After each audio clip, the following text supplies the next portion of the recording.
We love ranking things by how dangerous they are. The internet is full of lists profiling the world's most dangerous animals. But the way we typically measure what makes an animal deadly is actually based on a deeply flawed scientific premise.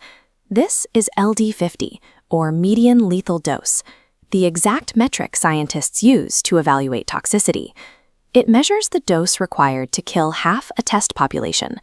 The math works in reverse. A tiny amount tipping the scale indicates high toxicity. Lower LD50 means more lethal. If we rank animals strictly by this math, the list looks nothing like reality. On paper, the most toxic creatures on Earth are animals that almost never kill a human being. We need a more practical decisional framework. To find the real danger, we have to plot these animals on a trade-off matrix, weighing their sheer chemical potency against the actual risk of encountering them in the wild. You'll find that true biological danger is not a high score on a toxicity chart. It is a complex intersection of chemistry, delivery mechanisms, and behavioral biology. We start with the golden poison frog, the ultimate passive defender. It requires zero aggression to be lethal because its weapons operate as a shield rather than a spear. This frog doesn't actually produce its own poison. It generates batrotoxin by processing a highly specific chemical diet found only in these dense, wet rainforests. The trade-off is a total lack of versatility. Remove the frog from this exact habitat and change its diet in captivity, and its toxicity disappears completely. The blue-ringed octopus is a similarly reluctant striker. It relies on these high-contrast, glowing blue rings to deter predators before it has to deploy its venom. Its tetrotoxin is devastating, but injecting it carries a steep metabolic cost. The octopus would rather you understand the visual warning and back off so it can save that energy for hunting. On our risk matrix, these defenders occupy the same space. Their toxicity is supreme, but because they are passive or reclusive, the practical risk to a human is incredibly low. Active hunters operate under different constraints. The box jellyfish is a creature defined by its own fragile biology. With a slow, gelatinous body, it needs a mechanism to stop fast-moving fish instantly before the struggling prey can tear the jellyfish's delicate structure apart. It evolved millions of microscopic, explosive harpoons. When triggered by touch, these cells act as an indiscriminate tripwire, firing toxin into anything they brush against. This blind firing mechanism is what makes it so dangerous to us. Humans aren't prey, but we are frequently caught in this indiscriminate chemical net. Contrast that blind net with the geography cone snail. It hunts fast fish despite moving at a literal snail's pace.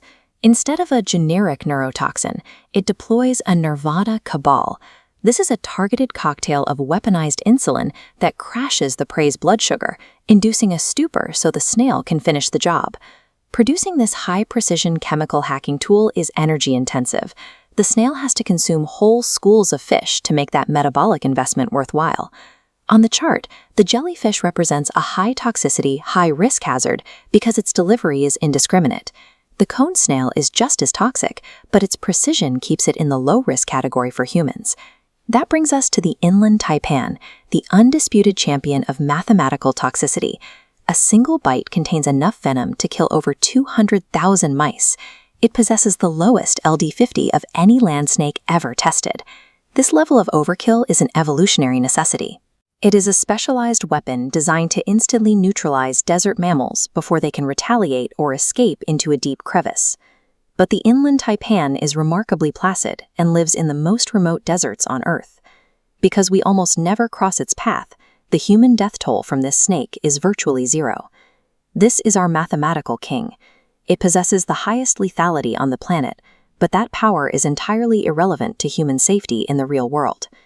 Nature does not optimize for human fear. It optimizes for biological efficiency and energy conservation. When we shift our perspective from danger to utility, we find that these extreme chemical weapons are actually the blueprints for the future of medicine. Pharmacologists are already reverse engineering the cone snail's targeted toxins to develop breakthrough treatments for chronic pain and metabolic disorders. This creates a critical conservation trade-off. If we destroy these habitats out of fear, we permanently erase the complex biological code required for our next medical breakthroughs. For the hiker or diver, The advice is simple. Ignore the LD50 chart.